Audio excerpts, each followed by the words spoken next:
Good morning friends, स्वागत है आपका ब्लू आइज में। फ्रेंड्स, ये हमारी तीसरी वीडियो है 1.3 धम्म दर्शन, जो आपका फिलॉसफी ऑफ रिलीजन है। उसके अंतर्गत हम तीसरी वीडियो लेकर के आए हैं। अब आपके मन में सवाल ये उठ रहा होगा कि 1.1, 1.2, 1.3 इस तरह से नंबरिंग क्यों। देखो, उसका सवाल ये का जवाब यह है कि जो आप देखोगे यूपीएससी के सिलेबस उठाओगे तो जिसमें जो धम्म दर्शन जो चैप्टर है आपका, उसमें 10 टॉपिक पढ़ने हैं। उसमें से पहली जो टॉपिक है वो है ईश्वर की धारणा, जिसमें हम गुण, मनुष्य एवं विश्व से संबंध ईश्वर का, और उसमें भारतीय दर्शन के पर्सपेक्टिव में और पाश्चात्य दर्शन के पर्सपेक्टिव में पढ़ना है। अब हमने क्या किया है कि ये वीडियो एक सिंगल वीडियो बनाई जाती तो ये लगभग 6 से 7 घंटे की 8 घंटे की वीडियो होती। तो मैंने क्या किया कि इस वीडियो को मैंने छोटे छोटे पार्ट्स में डिस्ट्रीब्यूट कर दिया, ताकि आपके पढ़ने के लिए और आपके रिवीजन के लिए भी आसान हो जाए, और आप 1 घंटे की वीडियो में ज़्यादा बोरिंग भी आपको ना लगे और आप इसको कवर कर सको। तो इस क्लियर हो गया आपको पॉइंट यहाँ पे कि 1.1, 1.2 या 1.3 के मतलब नंबरिंग से क्या मतलब है कि जो टॉपिक आपका है वो कितने वीडियो में आया है। ठीक है, अब देखिए, शुरू में आपको जब हेडिंग दिख रहा होगा उसमें लिखा हुआ था कि धर्म दर्शन ना तो दर्शन है ना ही धर्म। कैसे कहा जाता है कि जो फिलॉसफी ऑफ रिलीजन है वो ना ही फिलॉसफी है और ना ही वो धर्म दर्शन है। तो इसको डिस्कस करना है, अभी आज मैं आपके साथ करूंगा, और बाकी का जो रेस्ट टॉपिक बचा हुआ है उस टॉपिक को भी आज हम डिस्कस करेंगे। तो चलिए देखते हैं कि धर्म दर्शन कैसे ना ही दर्शन है और ना ही धर्म है। देखो, अभी तक जो मैंने वीडियो अपलोड किए, लगभग मैंने 2 वीडियोस तो आपको दिए ही हैं धर्म दर्शन का भी। उन दोनों वीडियो को यदि आपने सिंसियरली देखा होगा तो आपको एक सवाल, तो इस क्वेश्चन में 2 पार्ट है। इस क्वेश्चन में देखोगे, इस क्वेश्चन में 2 पार्ट है। पहला है दर्शन और दूसरा है धर्म से संबंधित। देखो, दूसरा वाला जो पार्ट है धर्म वाला, इसका तो सवाल का जवाब आप दे सकते थे, ये आपको बता सकते थे कि धर्म जो दर्शन है वह धर्म नहीं है। इसकी प्रूफ आप कर सकते थे, आप बता सकते थे। कैसे? मान लो मैं कहूँ कि जो धर्म दर्शन है वो किस पे बेस्ड ऑन है, आधार क्या है धर्म दर्शन का। तो आपको पता है, मैंने आपको पढ़ाया है कि धर्म दर्शन का आधार है तर्क। लेकिन जब हमें बात करें धर्म की, तो बताओ धर्म का आधार क्या होगा? धर्म का आधार आस्था है ना। अब बताओ, धर्म दर्शन आस्था का तो बात करता नहीं है, ये तो तर्क पे हर चीज़ को तौलता है ना। हर चीज़ की तो कसौटी क्या है इसकी तर्क है। तो इस कारण से क्या कह सकते हो आप कि धर्म दर्शन तो धर्म नहीं है। अब मुझे बताओ, तो फिर दर्शन के कंसेप्ट में क्या होगा? अब मैं कहूँ तुम्हें कि धर्म दर्शन और दर्शन, और इस नहीं कि धर्म दर्शन के साथ दर्शन कोई कीवर्ड लगा हुआ है तो इसका मतलब ये होगा कि दर्शन हो गया। तो धर्म दर्शन दर्शन भी नहीं है। देखिए, ये चीज़ का जवाब आप मेरे दोनों पिछले वाले वीडियो से नहीं दे पाओगे। क्यों? क्योंकि ये चीज़ें मैं अभी आपको पढ़ाया नहीं हूँ, और ये आप स्पेशली जो पढ़ोगे डिटेल्स में, वो पढ़ोगे आप जो आपका फर्स्ट पेपर है फिलॉसफी का। आपको पता है कि फिलॉसफी में 2 पार्ट होते हैं, 2 पार्ट होता है। एक है आपका इंडियन और वेस्टर्न फिलॉसफी का पेपर 1, और दूसरा है सोशियोपॉलिटी और philosophy of religion second part में। तो फर्स्ट पार्ट देखोगे, जो फिलॉसफी का फर्स्ट पार्ट है, this is the core part of the philosophy. ठीक है, और जो सेकेंड पार्ट है वो तुम्हारा अप्लाइड है। ठीक है, सेकेंड पार्ट तुम्हारा अप्लाइड है। तो पहले का तो जवाब, पहले पार्ट का तो नहीं दे सकते थे, लेकिन मैं अभी आपके साथ डिस्कस करूंगा कि क्यों नहीं है ये दर्शन, इसकी बात बताऊंगा। क्यों? देखो, जब हम दर्शन की बात करते हैं तो दर्शन का आप देखोगे कि जो एक क्लासिकल डिफिनीशन है, या आप कह सकते हो कि जो परंपरागत रूप से आप देखोगे कि दर्शन का परंपरागत अर्थों में आप देखोगे कि यह क्या करता है, ये ज्ञान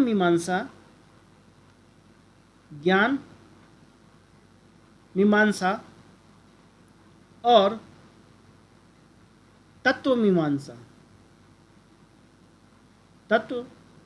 मीमांसा का जो हम स्टडी करते हैं ना, अध्ययन करते हैं ना, वो है दर्शन।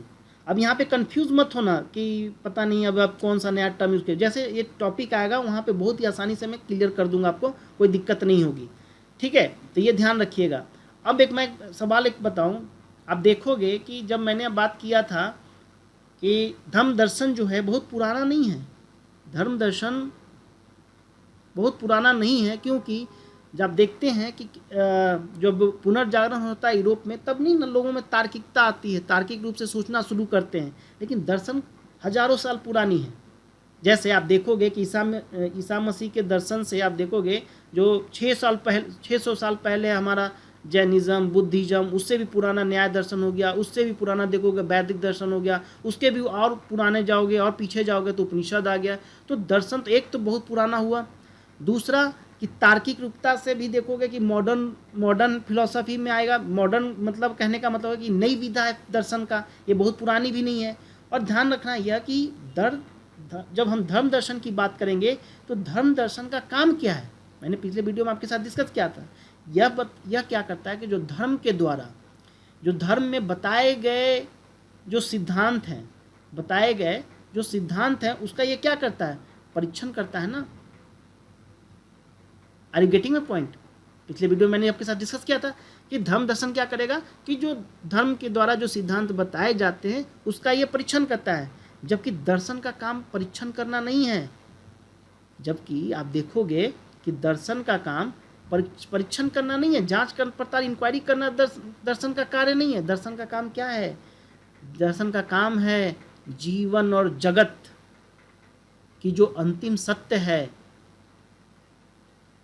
जो अंतिम सत्य है उसकी खोज करना।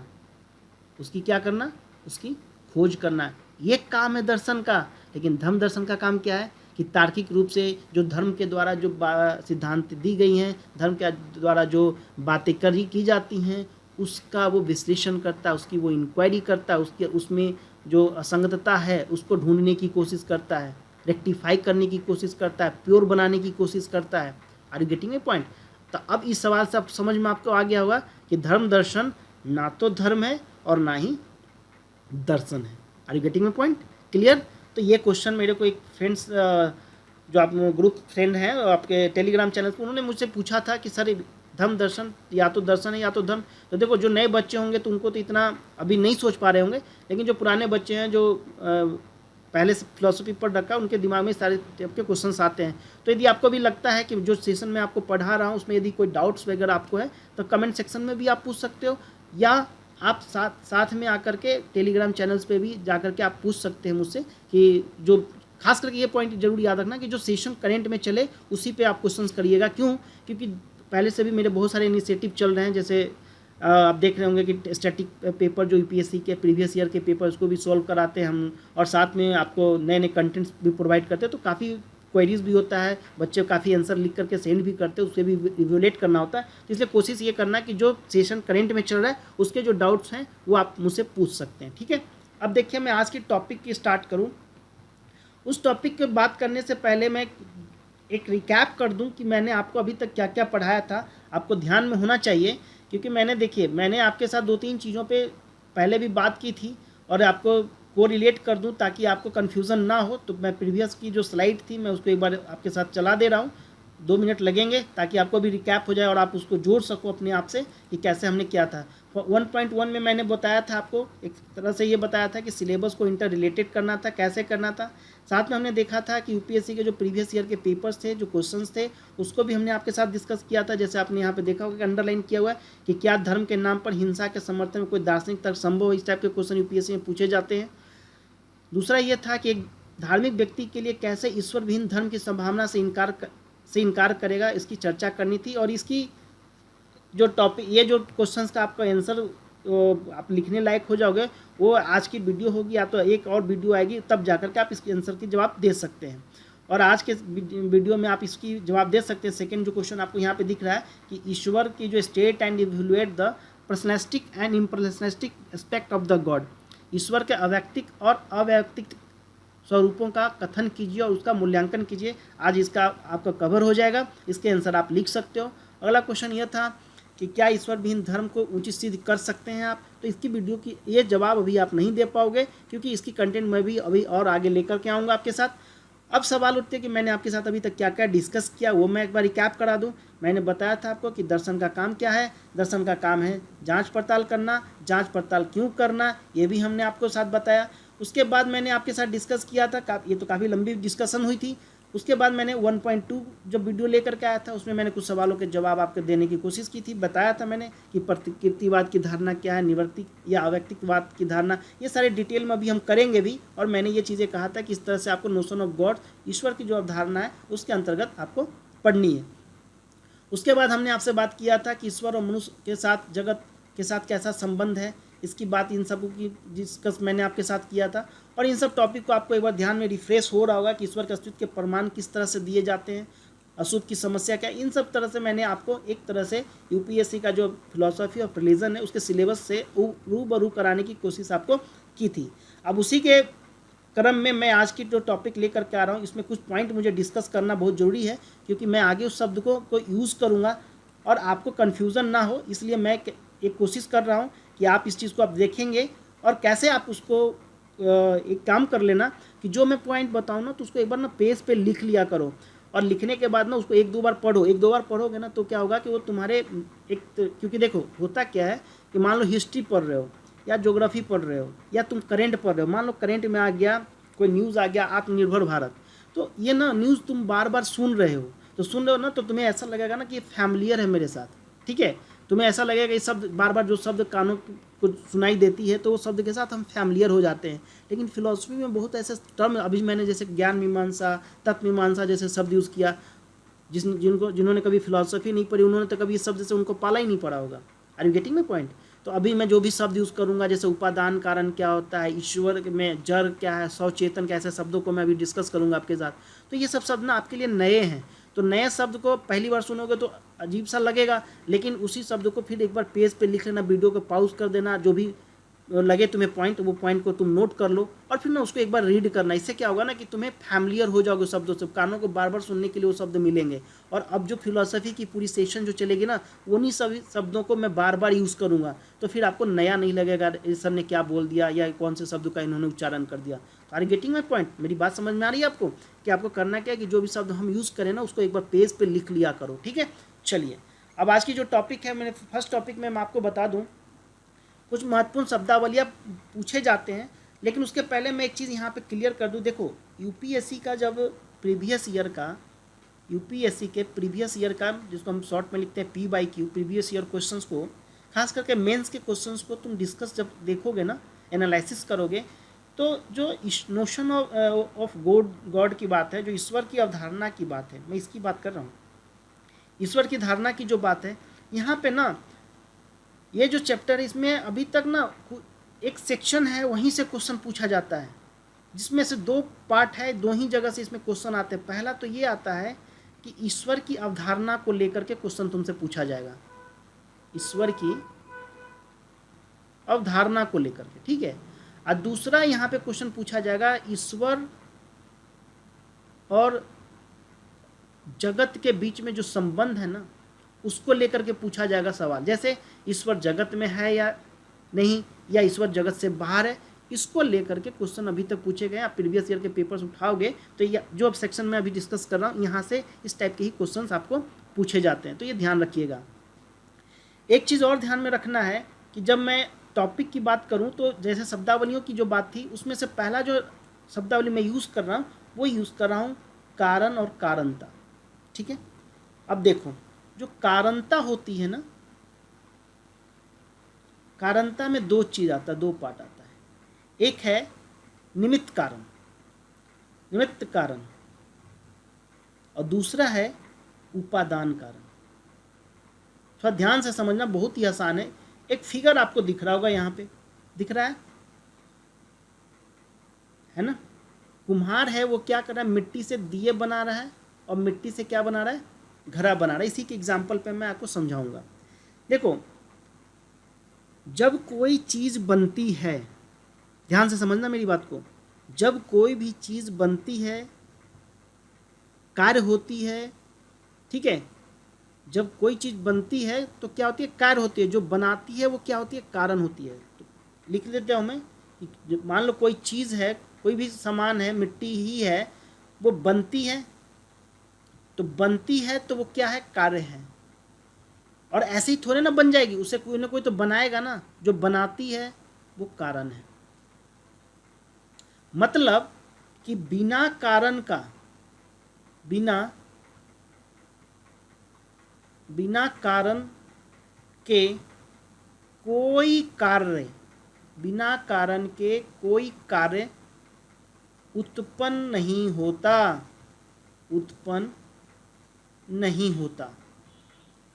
ध्यान दीजिएगा, जब हमने बोला कि कोई चीज़ बनती है, कोई वस्तु है वो बनती है, वो कार्य है, लेकिन जो बनाती है वो कारण है।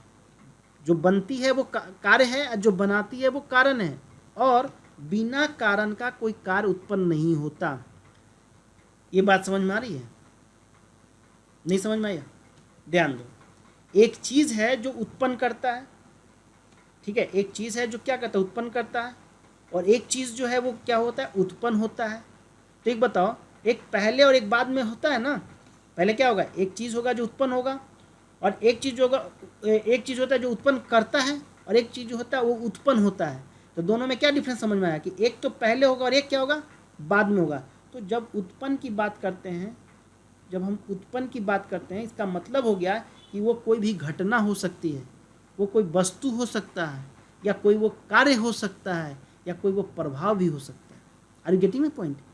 दूसरा, जब हम कारण की बात करते हैं, कारण का मतलब है जो उत्पन्न करता है, जो उत्पन्न करता है, मतलब उत्पन्न हो गया कि कोई भी घटना हो सकती है। ऐसा नहीं कि कोई वस्तु ही होगी, कोई वस्तु भी हो सकती है, कोई घटना भी हो सकती है, या कोई कार्य भी हो सकते हैं, वो उत्पन्न हो गया।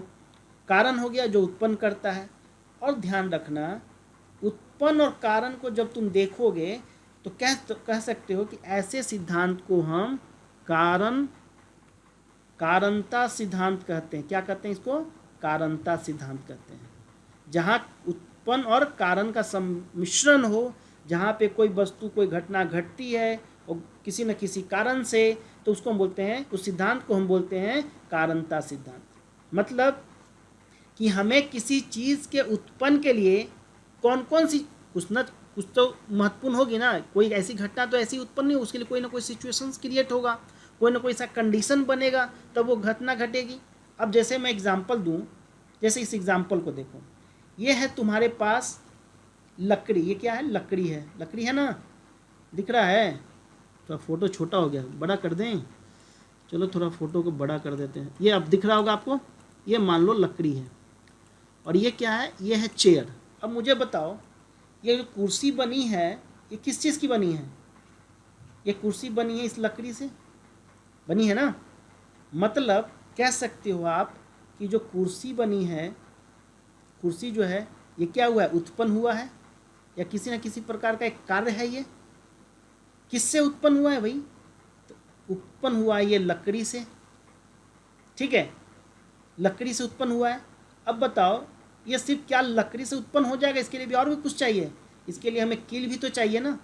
ठोकोगे कहाँ लकड़ी? पाव कैसे लगाओगे? ये बैठने वाला कैसे लगाओगे? ठीक है, तो ये सब क्या हो गई? हमारी सामग्री भी हो गई, सामग्री भी हो गई, जो जो चीज़ें इसको उत्पन्न करने में लगा। तो ये जो लकड़ी है, ये हमारा कारण हो गया, और ये हमारा क्या हो गया? कार्य। उत्पन्न हो गया, कार्य हो गया। तो एक तरह से तुम कह सकते हो कि उत्पन्न करना और कारण, मतलब लकड़ी से कुर्सी का उद्भव हो रहा है, लकड़ी से ही कुर्सी बन रही है। इसको हम बोलते हैं मटेरियल क्लाउज, मटेरियल काउज, ठीक है, जिसको हम बोलते हैं उपादान कारण। मतलब किसी कार्य को उत्पन्न करने वाली सामग्री, उपादान कारण। लकड़ी से क्या बनेगा? लकड़ी से कुर्सी बनेगी, और लकड़ी से कुर्सी बनाने के लिए हमें कुछ ना कुछ सामग्री चाहिए, कील चाहिए, फेविकॉल चाहिए, चिपकाना है तो लकड़ी के लिए को, ठीक है। तो ये सारे क्या हो गए? सामग्री हो गए। लेकिन फिलोसफिकल भाषा में इसको बोलेंगे हम उपादान कारण, मतलब मटेरियल काउज, कि किसी कार्य को उत्पन्न करने के लिए हमें कुछ ना कुछ क्या चाहिए? सामग्री चाहिए। अब जैसे पिछले वाले फोटो में आओ, इस स्लाइड में देखो, यहाँ पे बताओ मुझे कि ये कुम्हार जो है वो मिट्टी का घड़ा बना रहा है। तो यहाँ पे बताओ उपादान कारण क्या है? मिट्टी हुआ। उपादान कारण क्या होगा? मिट्टी होगा। मिट्टी से ही तो घड़ा बन रहा है ना। जिस तरह से उपादान कारण क्या होगा? लकड़ी था मेज के लिए, उसी तरह से मिट्टी क्या हो गया? घड़े के लिए। मान लो आपके हाथ में क्या है? आपके हाथ में पेन होगा। अब पेन का उपादान कारण क्या होगा? प्लास्टिक होगा। आपके पास पेन है तो प्लास्टिक होगा। आप कॉपी पे लिख रहे हो, आपके पास कॉपी है ना, आपके पास डायरी है, उस डायरी पे लिख रहे हो, उसमें जो पेज हैं उसका उपादान क्या कारण? लकड़ी हो सकता है। लकड़ी की ही तो कागज़ें बनती हैं। तो समझ में आ गया कि जो वस्तु उत्पन्न हो रही है और जिसके कारण उत्पन्न हो रही है, कहने का मतलब कि एक तो होगा कि जो उत्पन्न करेगा, और एक जो होगा चीज़, एक जो वस्तु होगी, एक कार्य जो होगा वो उत्पन्न होगा। या तो एक पहले आएगा या तो एक बाद में आएगा। तो इसी चीज़ को हमें इस टॉपिक में समझना है। मतलब कि जब भी कोई चीज़ बनती है वो कार्य है, और जो बनाती है वो कारण है। और ध्यान ये रखना है कि बिना कारण का कोई कार्य उत्पन्न नहीं होता है। मुझे एक विवेकानंद जी की एक स्टेटमेंट याद आ रही है। उन्होंने कहा था कि जैसे होता है ना कि अब तुम्हारे किसी के लाइफ में कोई घटना घट जाती है या कोई ऐसी परेशानियां आ जाती है तो हम काफ़ी विचलित हो जाते हैं, ऐसा होता है। तो एक स्टेटमेंट याद रखना, विवेकानंद जी ने बहुत अच्छे से कहा था कि every problem has a solution, every problem has a unique solution, you try to find it.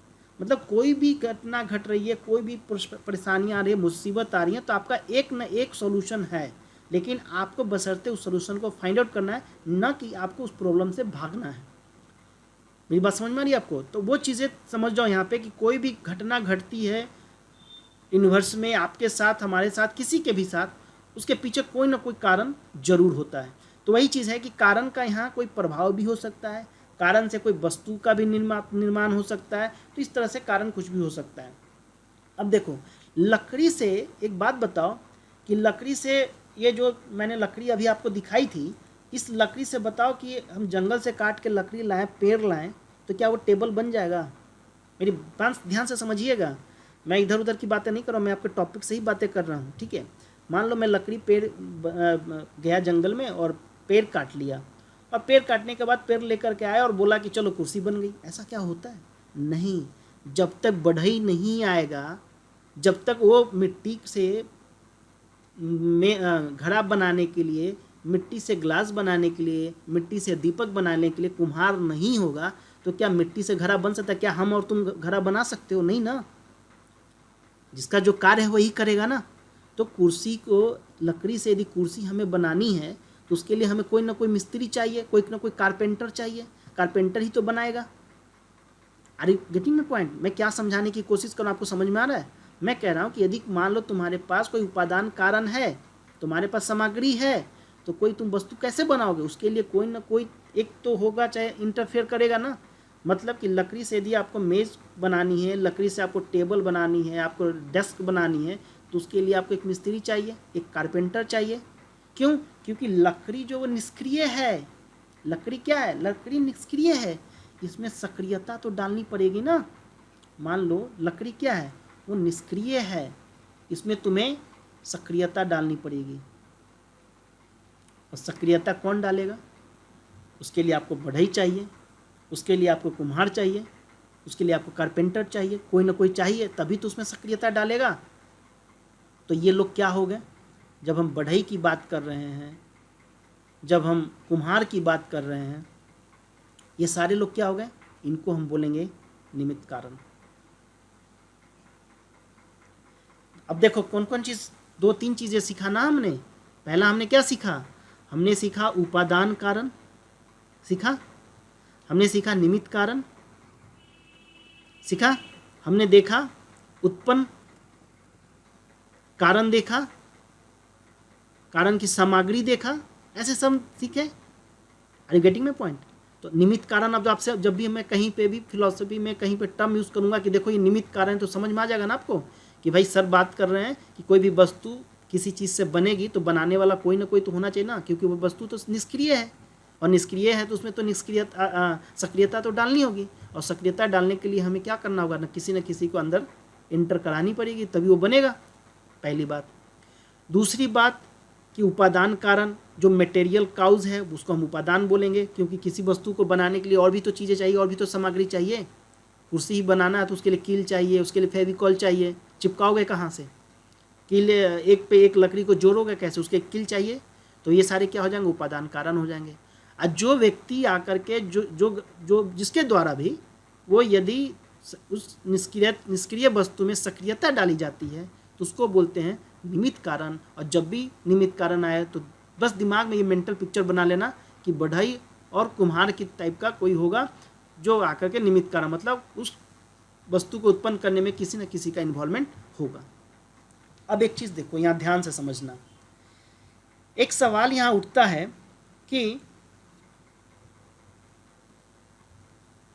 एक बात बताओ, मेज ये जो लकड़ी है, इस लकड़ी की मैं बात कर रहा हूँ, ये जो लकड़ी है और ये मेज़ है। अब इस लकड़ी को बताओ, क्या लकड़ी के अंदर में मेज़ समाहित है? थोड़ा सा सोचना तुम। लकड़ी में मेज़ समाहित है, मेज में लकड़ी समाहित है। देखो, इसी लकड़ी से तुम चेयर भी बना लो, तुम बेड भी बनवा सकते हो, तुम विंडो भी बनवा सकते हो, लेकिन सब में कॉमन क्या है? लकड़ी ही है ना। कहने का मतलब क्या हुआ, यह कार्य में ही समाहित है। जैसे मान लो कि मैं बात करूं मिल्क का, दूध का। जब हम दूध को बात करते हैं तो जो दूध में जो सफ़ेदी होती है तो समाहित होती है ना दूध में सफ़ेदी। मेरी बात समझ में आ रही है? अब देखो, अब मैं कहाँ इतनी कहानी जो मैंने समझाई, क्यों समझाई, उसका कारण देखो। ईश्वर ने, भगवान ने, ईश्वर ने, गॉड ने, अल्लाह ने, ठीक है, किसको बनाया है? जगत को। मानते हो ना? ऐसा कहा जाता है। तो जो बनाया किसने? ईश्वर ने। किसको बनाया? जगत को। अब मान लो 2 मिनट के लिए ईश्वर की जगह तुम रख दो कारपेंटर को, और जगत के जगह पे रख दो कुर्सी को। अब बताओ, जिस तरह से मिस्त्री बढ़ई वाला और कुम्हार वाले केस में देखे तो हम कह सकते हैं कि ईश्वर क्या है? कारण है। और ईश्वर के द्वारा जो बनाया गया जगत क्या है? कार्य है। अब बताइएगा आप, मुझे ध्यान से समझिएगा। यहाँ पे जब ईश्वर कारण है और कार्य है तो यहाँ पे 2 कंडीशन होगा। जब कारण होगा तो आपको मैंने पहले बताया था, एक तो उपादान कारण होगा और एक क्या होगा? निमित्त कारण। अब जब उपादान कारण है तो देखना, ध्यान रखना, उपादान कारण का मतलब क्या है? जो कारण में समाहित है ना। तो बताओ कि जगत में वस्तु होना चाहिए। जैसे कहने का मतलब हो गया कि लकड़ी में ही चेयर है, कुर्सी तो लकड़ी से ही बना है। तो बताओ, तो इसका मतलब क्या हुआ? उपादान का मतलब क्या है? कि जगत में मौजूद होना चाहिए ना चीज़ें। अब बताओ, इसलिए कह सकते हो तुम कि जब जगत उपादान का, जैसे कारण का मतलब है 2 चीज़ें, एक उपादान और एक निमित्त। और उपादान का कारण मतलब ये हुआ कि जगत में नहीं है। इसका मतलब कि ईश्वर ने यदि जगत बनाया तो जगत में ही, ईश्वर को भी तो जगत में होना चाहिए। अब बताओ, ईश्वर यदि जगत में है तो जगत में तो बहुत सारी चीज़ें हैं। जगत में बुराइयां हैं कि नहीं है? है ना?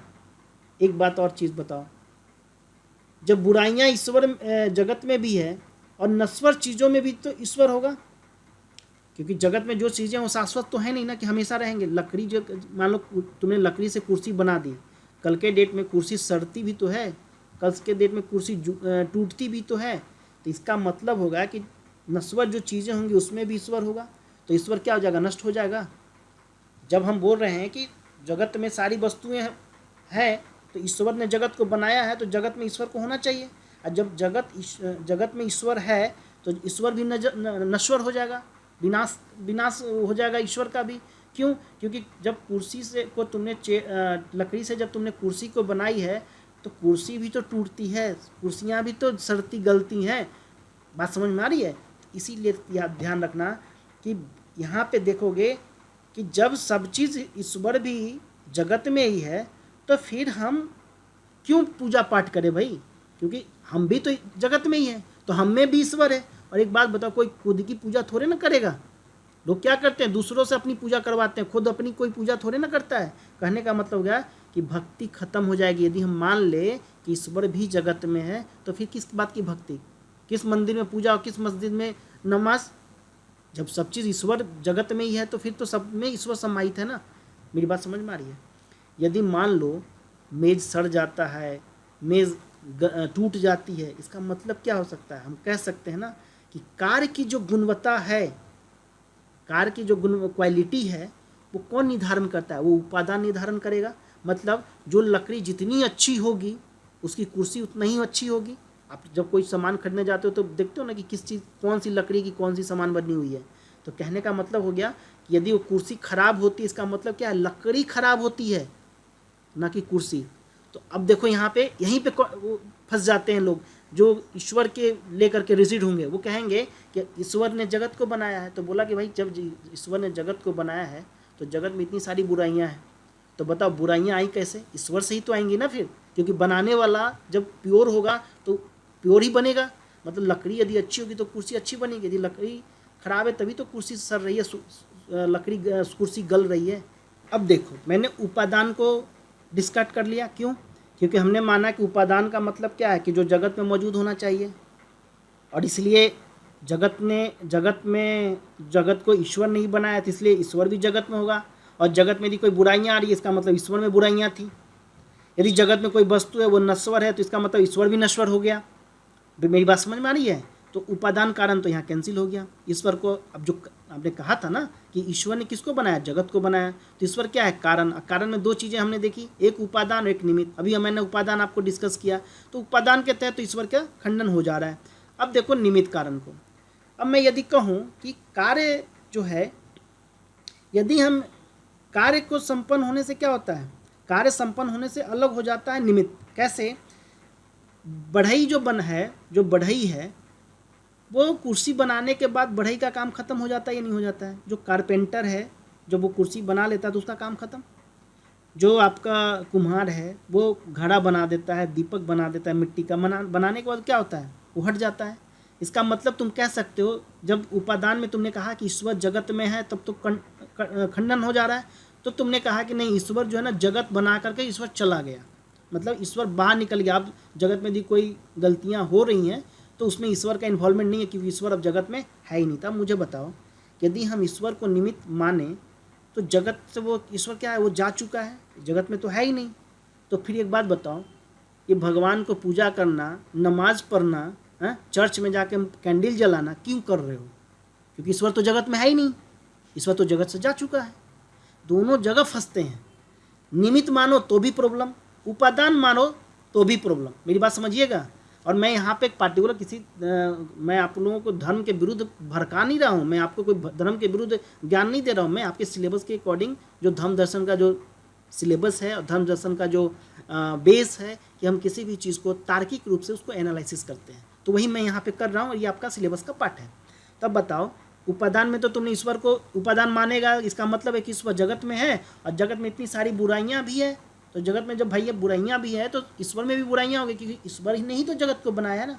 मान लो सड़ी हुई लकड़ी का टेबल बनाओगे तो कुर्सी कब तक चलेगी या टेबल कब तक चलेगी? हम जब लेते हैं ना, जब कैसे होता है गांव में, घरों में कहते हो कि ये जो टेबल है, ये जो मैंने बेड लिया है, जो मैंने पलंग ली है, उसमें वो टेरामाइट लग गया है, घून वगैरह लग गया, लकड़ी अच्छी नहीं थी, लकड़ी ख़राब थी। तो भाई जब लकड़ी ही ख़राब है तो टेबल भी तो ख़राब बनेगी बनेगी। तो जब ईश्वर में कुछ कमियां हैं तभी तो जगत में भी बुराइयां हैं, तो यहाँ पे दिक्कत हो जाएगा। दूसरी बात, जब जगत में मान लोगे तो वो चीज़ें नश्वर हो जाएंगी और ईश्वर नश्वर हो जाएगी। जो मैंने पहले क्लास में, पहली वीडियो में आपको बोला था कि ईश्वर क्या है? हमारे सर्वशक्तिमान हैं। ईश्वर क्या है? हमारे पूरे दयालु हैं। ईश्वर में कोई बुराइयाँ नहीं हैं। तो यहाँ तो ईश्वर का खंडन हो जाएगा ना।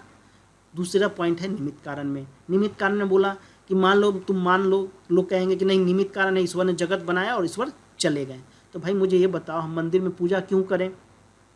हम मस्जिद में जाकर नमाज क्यों पढ़ें? हम आपको चर्च में जाकर के कैंडल क्यों जलाएं? जब ईश्वर जगत में है ही नहीं तो फिर तो वो हमारी प्रार्थना सुनेगा ही नहीं ना। बात समझ में आ गई? इसी तरह से ध्यान रखना कि कार्य उत्पन्न होने के बाद इसका अपने कार्य के साथ संबंध क्या होता है? समाप्त हो जाता है। ये कहता है आपका निमित्त कारण, कि कोई भी वस्तु जब उत्पन्न हो जाता है, जब कार्य उत्पन्न हो जाएगा, जब कार्य उत्पन्न हो जाता है तो कारणता का जो है वो संबंध खत्म हो जाता है। मतलब जैसे बढ़ई ने लकड़ी से टेबल बनाया और चला गया, आप यूज़ कर रहे हो, ठीक है। कुम्हार ने मिट्टी का बनाया, फिर कुम्हार निकल गया, बना करके चला गया। फिर बात समझ में आएगी? तो इस तरह से कारण और कारणता के शब्दों को मैंने आपके साथ डिस्कस किया है और आगे भी डिस्कस होता रहेगा क्योंकि ये बाद में आते रहेगा। ठीक है, तो ये चीज़ों को आप लोग ध्यान से रखिएगा। तो एक चीज़ और मैं मोटा मोटी एक लाइन में बता दूं कि आपको ध्यान रखना है इस पूरे निष्कर्ष में यही, ईश्वर कारण है और जो जगत है, हम और आप जो मनुष्य हैं, वो ईश्वर का क्या है, कार्य है। ये चीज़ मुझे बतानी थी जिसके लिए मैंने 10-15 मिनट आपका समय लिया और मुझे उम्मीद है कि आपको समझ में आ रहा होगा। और यदि फर्स्ट टाइम में कोई दिक्कत हो तो इस वीडियो को थोड़ा सा और आप रिवाइंड करके फिर से एक बार समझ लेना। और फिर भी यदि कोई डाउट रह जाता है तो I am happy to help you, don't worry. आप मैसेज करिए, कमेंट करिए, आपको नहीं समझ में आएगा तो फिर मैं और भी एग्जांपल्स के साथ बताऊंगा। लेकिन उम्मीद है कि आपको समझ में आना चाहिए। मैंने काफ़ी इसको तोड़ करके बहुत छोटे लेवल पे बताया तो आपको कन्फ्यूज़न नहीं होगा। अब देखिए इसी में हमारे पास अगला टॉपिक है गुण, क्वालिटी। क्वालिटी एंड या उसको एट्रीब्यूट्स कहते हैं। अब एक बात बताना तुम मुझे, यदि मैं तुमसे पूछूं ये मैं हूं, चलो मेरी तस्वीर तो है नहीं, ये मैं हूं और मैं तुम्हें बोलूं कि मुझे बताओ मेरी कुछ क्वालिटी तुम लोग बताओ। अब आप लोग मुझे जानते तो हो नहीं कि हु एम आई, मैं कौन हूं। इसीलिए मैंने कभी कभी मैं बोलता भी हूँ सब I think therefore I am, मैं सोचता हूँ इसलिए मैं हूँ, I think therefore I am. तो कहने का मतलब यदि मैं कहूँ तुम्हारी ही बात करूँ, चलो मेरी बात नहीं, मैं तुम्हारी बात करूँ, मैं तुमसे बोलूँ कि तुम अपनी क्वालिटी बताओ, तो तुम अपनी क्वालिटी कैसे बताओगे, किस तरह के कितने प्रकार की क्वालिटी तुम में होंगी। देखो तुम्हारी क्वालिटी की मैं बात करूँ, किसी भी इंसान की यदि मैं क्वालिटी की बात करूँ, मैं अपनी बात करूँ, इसमें दो तरह की क्वालिटी को बात की जाती है। एक क्वालिटी होता है नैतिक विशेषता, नैतिक विशेषता। दूसरा होता है उसके रंग के आधार पे, उसके चेहरे की बनावट को लेकर के। ठीक है, कह सकते हो ना कि वो आदमी गोरा है, वो आदमी काला है, उसके आईज जो हैं ब्राउनी हैं, आँखों का रंग कलर अच्छा है, काला है, ब्लू है, ठीक है, चेहरा गोल है, लंबा है, नहीं ये सब होता है ना, ये सब बात करते हैं ना हम कभी किसी का। दूसरा जो नैतिक विशेषता की मैं बात करूं, मैं कहूँगा कि तुम लोग ईमानदार हो, ये क्या हो गया, हमारी नैतिक विशेषता हो गई। मैं ये कहूँगा कि तुम निष्पक्ष हो, तुम बाइस्ड नहीं हो, किसी भी मैटर को लेकर के तुम निष्पक्ष हो। हम कह सकते हैं कि तुम दयालु हो, यदि मैं किसी पर्सन की मैं बात कर रहा हूँ यहाँ पे, तो की बात कर रहा हूँ। देखो ये अलग सवाल है कि हम ईमानदार हैं या नहीं हैं, हम निष्पक्ष हैं या नहीं हैं, हम दयालु हैं या नहीं है, ये तो अलग मैटर है। लेकिन जब किसी की आप नैतिकता के लेवल पे जो विशेषता की बात करते हो, गुण की बात करोगे, एट्रीब्यूट्स की बात करोगे, तो ये सारे आएंगे ना। जब रंग और चेहरे की बात आ गई, अब देखो मैं क्या समझाना चाह रहा हूँ। मैंने कहा जब हम नैतिक विशेषता पे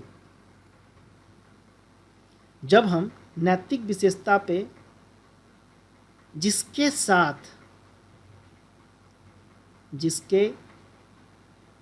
साथ हम चाहिए लगाते हैं, क्या लगाते हैं, हम चाहिए, समझा रहा हूं अभी मैं आपको, हम चाहिए लगाते हैं, वो क्या है, आपकी नैतिक विशेषता है।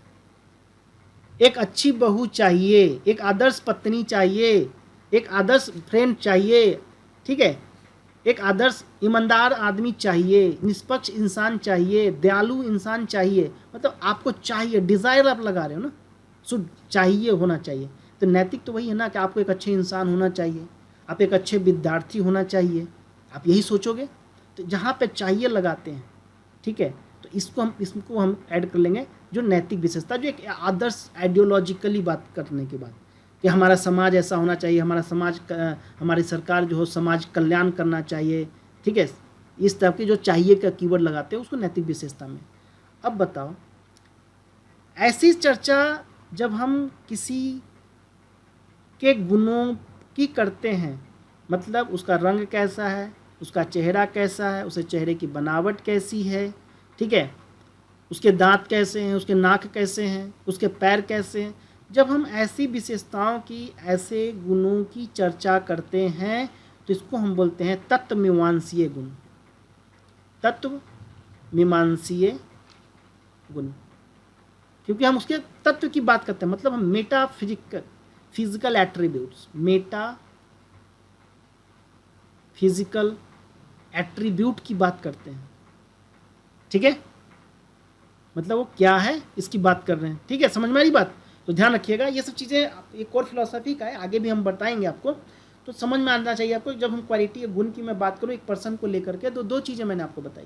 पहला मैंने बोला कि नैतिक विशेषता के तौर पे क्या उसको ईमानदार होना चाहिए, क्या उसको निष्पक्ष होना चाहिए, या उसको दयालु होना चाहिए, ये हुआ। गुणों के आधार जैसे रंग, चेहरा, इसको हम बोलते हैं तत्वमीमांसीय गुण। तो अब समझ में आ गया कि जब हम गुण की बात करेंगे कहीं पे, जब हम क्वालिटी की बात करते हैं, एट्रीब्यूट्स की बात करते हैं, तो हम किससे संबंधित बातें आपके साथ कर रहे हैं।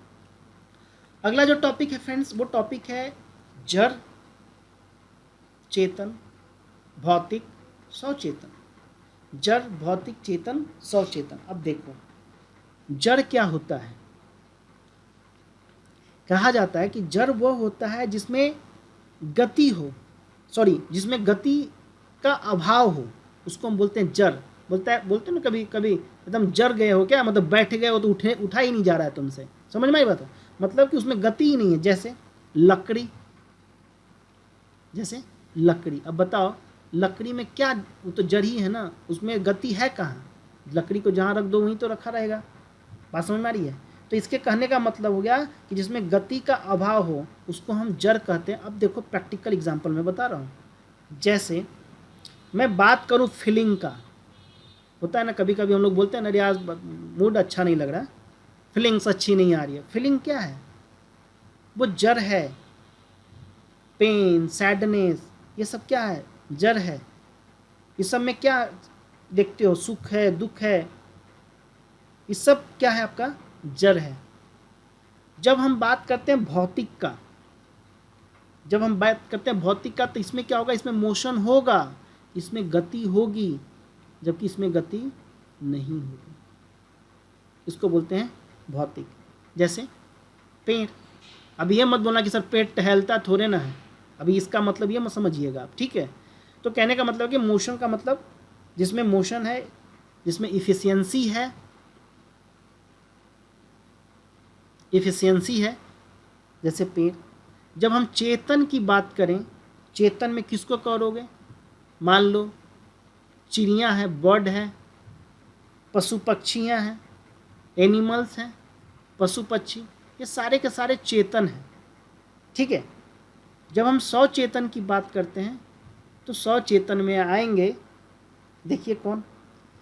सचेतन कहता है कि जो मोशन एनालिसिस करता हो, इवैल्यूएशन कर सकता है किसी का। ठीक है, उसमें अंडरस्टैंडिंग है, समझ होनी चाहिए। ठीक है, तो इसको हम क्या बोलेंगे? इसको हम बोलेंगे सचेतन। मतलब कि चेतना का जो उच्चतर स्तर है, उच्च स्तर,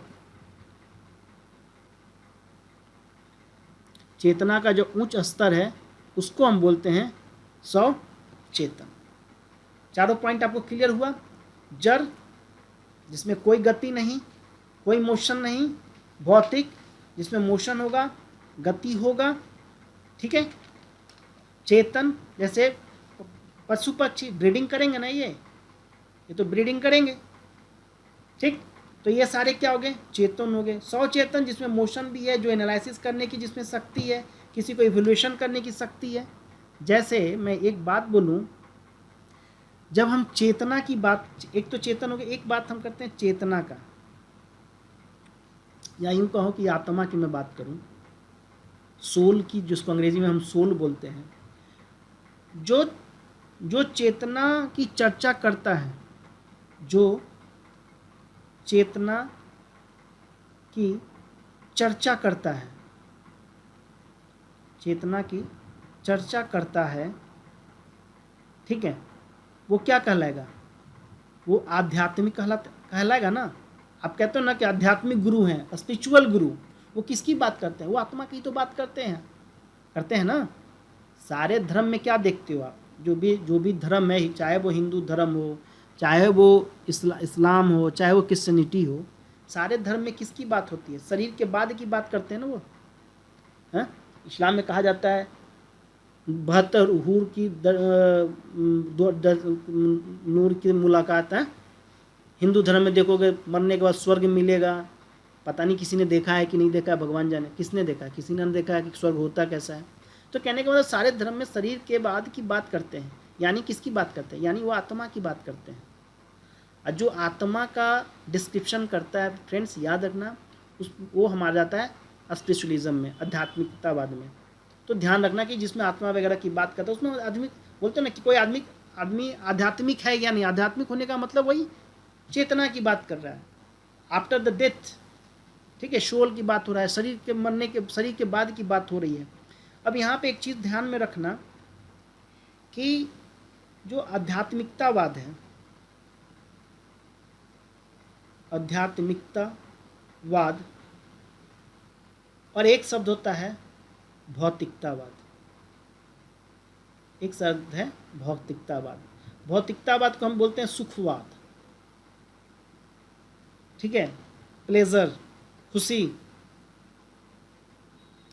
आध्यात्मिकतावाद का मतलब आत्मा पर ज़्यादा बल होगा, आत्मा पर क्या करेगा? आत्मा पर ये ज़्यादा फोकस करेगा ये। और आध्यात्मिकतावाद से भौतिकतावाद में जब जाओगे तो इसमें क्या होगा? जड़वाद पे, भौतिक वस्तुओं पे, जड़वाद पर अधिक बल देगा ये। ठीक है, और ध्यान रखना एक चीज़, एक गांधी का स्टेटमेंट मुझे याद आ रहा है। गांधी ने, देखोगे कि जब कोई भी आंदोलन होता है तो उनके आंदोलन में खासियत देखना, विदेशी वस्तुओं को बहिष्कार करने की बात करेंगे, हाँ, धोती खादी को अपनाने की बात करेंगे। तो खादी को अपनाना या स्वदेशी प्रोडक्ट को अपनाना, इससे क्या अंग्रेज़ भाग जाते हैं? मेरी बात समझिएगा मैं क्या बोल रहा हूँ। मैं कहने कहा कि गांधी के जो आंदोलन आप देखो, गांधी के जो आंदोलन नॉन कॉपरेशन मूवमेंट होता है, CADM होता है, सिविल डिसोबीडियंस मूवमेंट होता है, इन सब आंदोलनों में आप क्या देखते हो कि विदेशी वस्तुओं को मना करते हैं, सरकारी नौकरियों को करने के लिए मना करते हैं, सरकारी विद्यालयों में पढ़ने के लिए मना करते हैं। तो इन सब चीज़ों से आप एक चीज़ देखना कि गांधी जो धोती पहनने की, खादी की जो चलन होती है नेताओं के लिए, वो क्यों होती है? एक तरह से खादी जो थी वो एक तरह से आत्मबल बढ़ाता था। क्यों? क्योंकि देखो अंग्रेज़ जो ना भारत में आए थे, वो कोई समाज कल्याण करने के लिए नहीं आए थे। कोई यहाँ पे वो बहुत बड़ा बोलते हैं ना कि हम लोगों को, मतलब जो इंडियंस थे उनके उत्थान के लिए वो नहीं आए थे, वो बिजनेस करने के लिए आए थे। तो गांधी ने कहा कि भाई अंग्रेज़ यहाँ शासन करते उससे मुझे कोई दिक्कत नहीं है, लेकिन अंग्रेज़ जो यहाँ की जो आधुनिकतावाद है उसको भौतिकतावाद में बदल रहे हैं ना, इससे मुझे दिक्कत है। क्यों दिक्कत है उसका कारण बता रहा हूँ। क्योंकि इंसान क्या होगा जब भौतिकतावादी हो जाएगा, जब सुखवाद हो जाएगा, सुख में विचार करेगा। आज एप्पल का आईफोन कुछ और आ जा रही है, आज आपके पास मोबाइल कोई और है, आपके पास लैपटॉप कोई और है, आपके पास गाड़ी कोई और है, कहीं कोई नई गाड़ी आएगी आप फिर नई गाड़ी लोगे, फिर परसों कोई और नई गाड़ी आ जाएगी फिर और कोई नई गाड़ी लोगे, कुछ और चीज़ें लोगे। कहने का मतलब कि आपकी जो ग्रीड है, जो लालच है ना, वो बढ़ते जाएगा। और जब आपकी इच्छाएं पूरी नहीं होंगी तो आप क्या करोगे? गलत कार्य करोगे, चोरी करोगे, एक दूसरे को लूटोगे, दूसरे के साथ मिसबिहेव करोगे, यही करोगे ना। जब आपकी इच्छाएं जड़वादी या भौतिकतावादी हो गए हैं तो भौतिकतावादी समाज में तो जनरली ये देखा जाता है। तो यहाँ पे वो फोकस करते हैं गांधी, और गांधी यही कहते हैं कि अंग्रेज़ों के जो द्वारा जो सामान लाया जा रहा है उसको बहिष्कार कर दो ना, तो अंग्रेज़ यहाँ समाज कल्याण करने के लिए थोड़े ना, खुद ही भाग जाएंगे। जब हम किसी जगह पे गए, वहाँ हमें सामान बेचना है और हमारा सामान ही कोई खरीद नहीं रहा है, तो फिर वहाँ रह के हम क्या करेंगे? बात समझ में आ रही? क्योंकि प्रॉफिट कमाना है, अंग्रेज़ों को काम तो प्रॉफिट कमाना था। तो यही चीज़ है कि आध्यात्मिकतावाद और भौतिकतावाद पे क्या अंतर है। तो मैंने दोनों चीज़ें आपको समझाने की कोशिश की है, और इस चीज़ों का ध्यान रखना। और खास करके फिलॉसफी में देखोगे इसमें इससे बनता है, क्योंकि जब हम इससे लिखते हैं ना तो इसी तरह से डायमेंशन हमारे माइंड में ना फ्रेमिंग करते हैं कि किस तरह से टॉपिक को हम बोलते हैं ना कि डिस्ट्रीब्यूट करें, डायमेंशन फाइंड आउट करें। तो यहाँ पे ये चीज़ें मैंने क्लियर की। अब देखो अगली जो शब्द है, अगला शब्द है बिलीफ का, विश्वास का। अब मैं यहाँ पे थोड़ा सा चोट करूँगा विश्वास पे। अब समझो कैसे विश्वास। एक बात बताओ, एक तरफ है विश्वास, एक तरफ आपका विश्वास है और दूसरे तरफ है आपका आस्था। एक तरफ है विश्वास और दूसरे तरफ है आपका आस्था। अब ध्यान देना, अब बताओ मुझे कि विश्वास का आस्था से क्या संबंध है? कोई संबंध समझ में आ रहा है? ठीक, जब हम देखते हैं विश्वास की, जब हम बात करेंगे तो एक तो होगा आपका रेशनल बिलीफ। रेशनल बिलीफ मतलब बौद्धिक विश्वास। बौद्धिक विश्वास जिसको हम बोलते हैं ज्ञान की बात करते हैं। एक होगा आपका इरेशनल बिलीफ।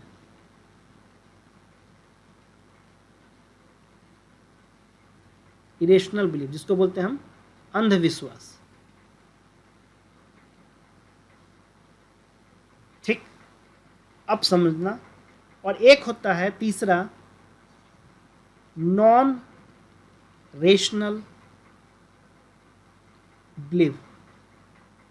अभी तक तो तुम लोगों ने पढ़ा होगा विश्वास विश्वास, बहुत सारा हम लोग समझ रहे, तुमने मेरा विश्वास तोड़ दिया।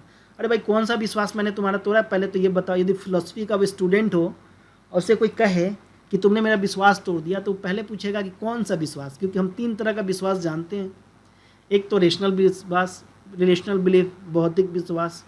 एक होता है इरेशनल बिलीफ, अंधविश्वास, और एक होता है निर्बौद्धिक विश्वास जिसको हम बोलते हैं non rational belief.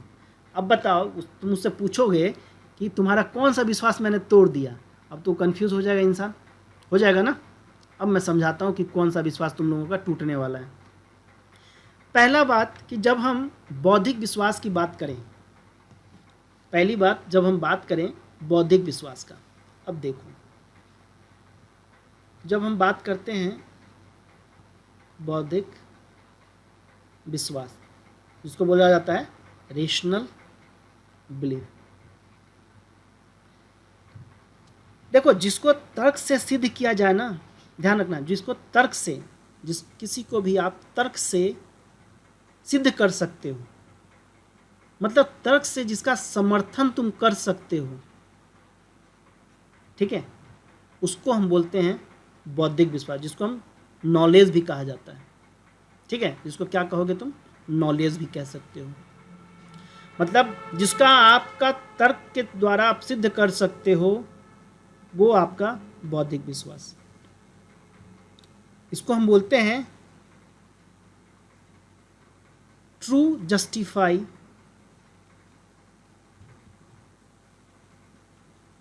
Belief is knowledge. Philosophy में जनरली परिभाषा दिया जाता है कि true justified of believe is knowledge. समझ में आई बात? नहीं समझ में आया? मैंने कहा कि बौद्धिक विश्वास, जो रेशनल बिलीव की मैं बात कर रहा हूँ, जिसका आप तर्क से समर्थन कर सकते हो।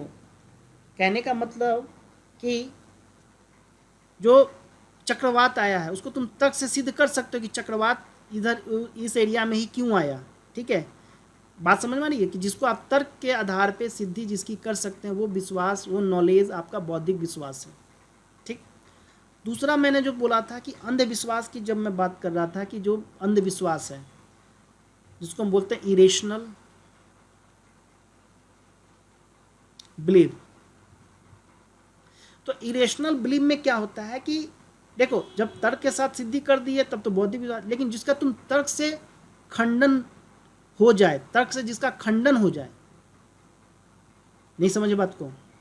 आप किसी, कोई मान लो किसी का कोई विश्वास है, अब मैंने कुछ दिन पहले एक न्यूज़ में पढ़ा था, मान लो कि कोई कह रहा है, कोई ये कह दे कि कोरोना जो है ना दैवीय प्रकोप है, दैवीय प्रकोप है। भाई ये क्या पॉसिबल है? ये अंधविश्वास ही तो बना रहे हो ना, एक तरह से गलत धारणा आपने बना लिया। ठीक है, तो कहने का मतलब होगा कि जिस विश्वास का, जिस बिलीव का आपने तर्क से खंडन कर दिया, तर्क से जिसका खंडन हो जाए, वो क्या है? अंधविश्वास। और जिसका आप तर्क से समर्थन कर सके वो हो गया बौद्धिक विकास विश्वास। समझ में बात।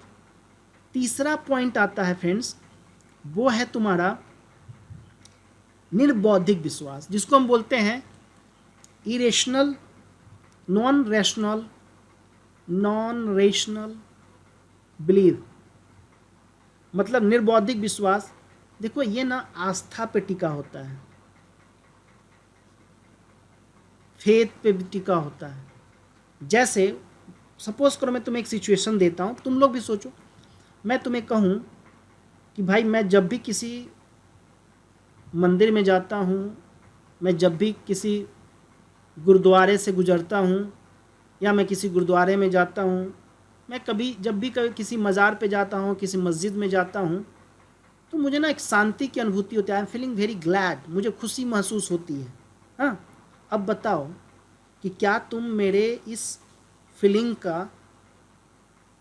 मेरी बात समझिएगा, क्या तुम मेरे इस फीलिंग का कोई तर्क से खंडन कर सकते हो या नहीं कर सकते हो?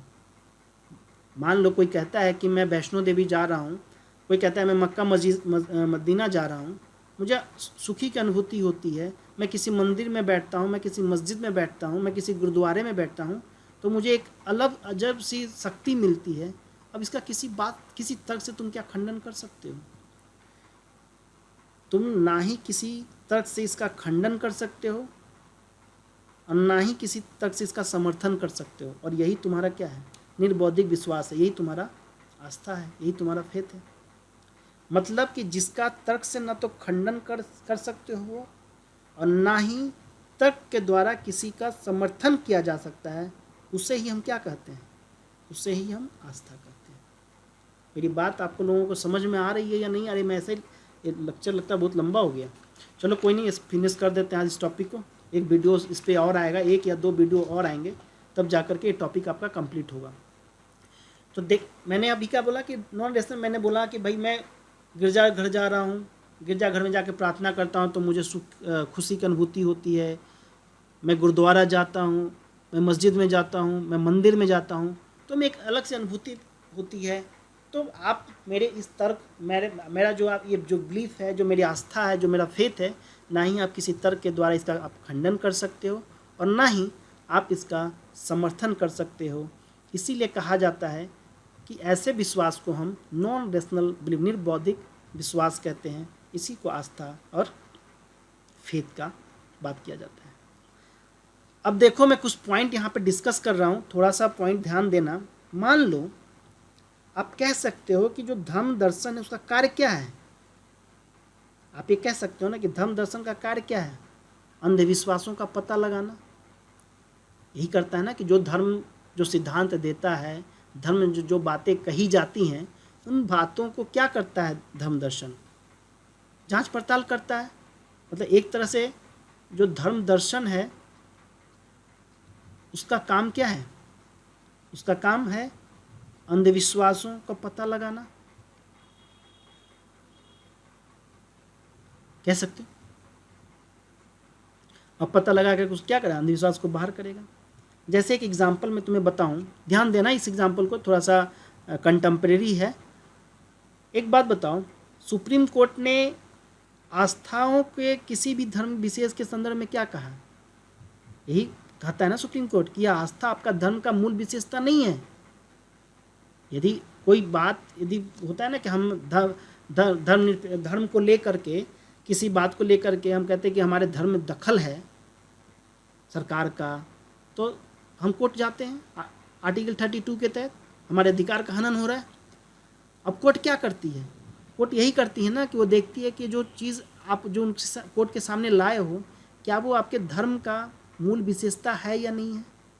आप देखो, LGBT कम्युनिटी की मैं बात करूं, LGBT कम्युनिटी की बात करूं, जो लेस्बियन होते हैं या जो होमोसेक्सुअल होते हैं, उनकी मैं बात करूं, उनके अधिकारों की बात करूं, सुप्रीम कोर्ट में क्या कहा गया?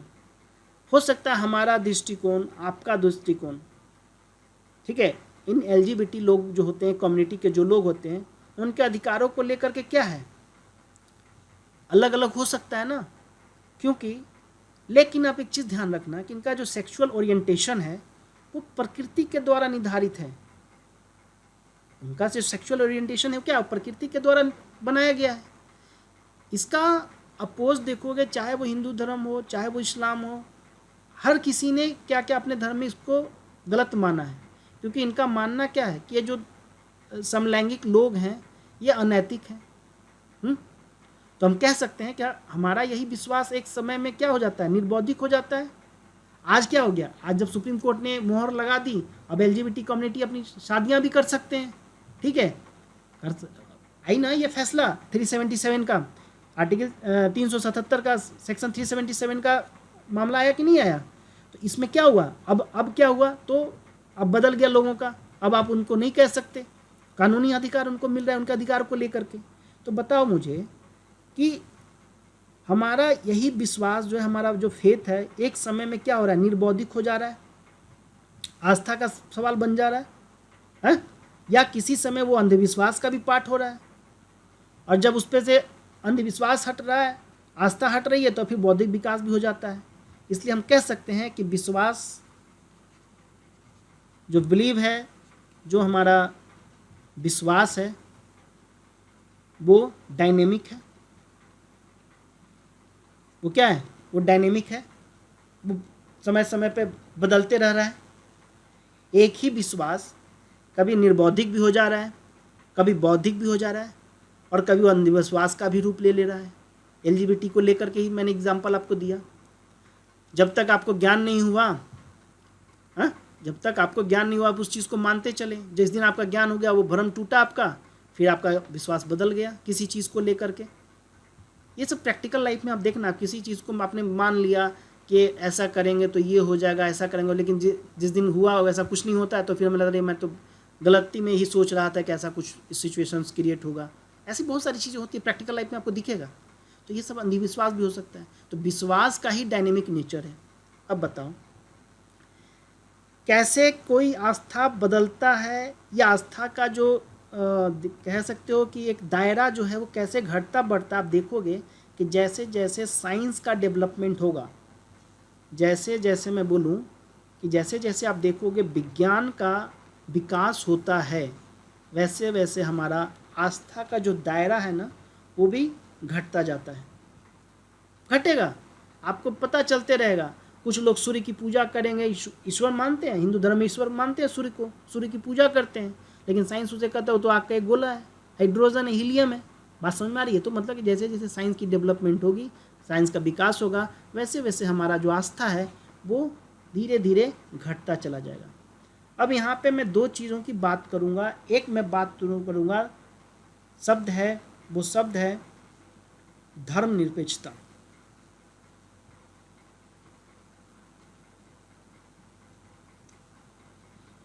धर्मनिरपेक्षतावाद।